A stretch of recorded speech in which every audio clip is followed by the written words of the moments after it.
5 టమాటాలు, 6-7 పచ్చిమిరపకాయలు, అరకిలో వంకాయలు. వీటితో మంచి కూర చూద్దామా?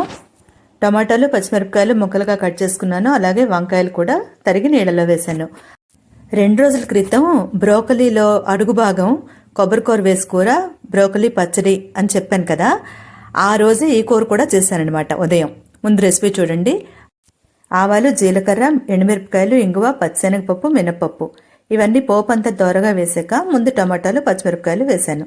అవి కూడా బాగా మగ్గిన తర్వాత అప్పుడు వంకాయ ముక్కలు వేసానమాట. ఉప్పు, పసుపు మామూలే కదా. ఇవి ఇలాగా ఎంతసేపైనా వంకాయ ముక్క మగ్గలేదండి. ఏంటో నాకు ఆశ్చర్యం అనిపించింది. వంకాయ కూర అవడం ఎంతసేపు చెప్పండి. నిజానికి అసలు వంకాయ ముక్కపళంగా ఉండాలి, ముక్క అంతా మెత్తగా అయిపోకూడదు అని చాలామంది అనుకుంటారు. మొన్న అయితే నాకు అలాగే అయింది. చాలాసేపు ఉంచినా సరే ముక్క మెత్తపడలేదు. ఏంటో మరి తెలీదు. మొన్న గురువారం అండి ఇది. ఆ రోజు హైదరాబాద్లో కుంభవృష్టి. కూర చేసి ఉంచినా రాత్రి నేను వచ్చి తింటాను అని మా వాడు చెప్పాడు. పాపం వాడు రాలేకపోయాడు, ట్రాఫిక్లో ఇరుక్కుపోయాడు ఆ వర్షంలో. ఆఖరిన ధనియాల పొడి వేసి బాగా కలిపి స్టవ్ ఆఫ్ చేశాను. అయితే రాత్రి వాడు వచ్చేసరికి 10:30 అయింది. నేనేం అనలేదనమాట. అంతకుముందే శంకరమ్మకి ఇవ్వాల్సినవి ఇచ్చేసాను. సాయంత్రమే తను వెళ్ళిపోయింది.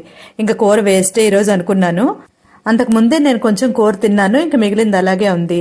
అయితే వాడు వచ్చిన తర్వాత అమ్మ తినేస్తానమ్మా ఇచ్చాయన్నాడు. తినేసాడు. చాలా బాగుందన్నాడు. అందరికీ శుభరాత్రి.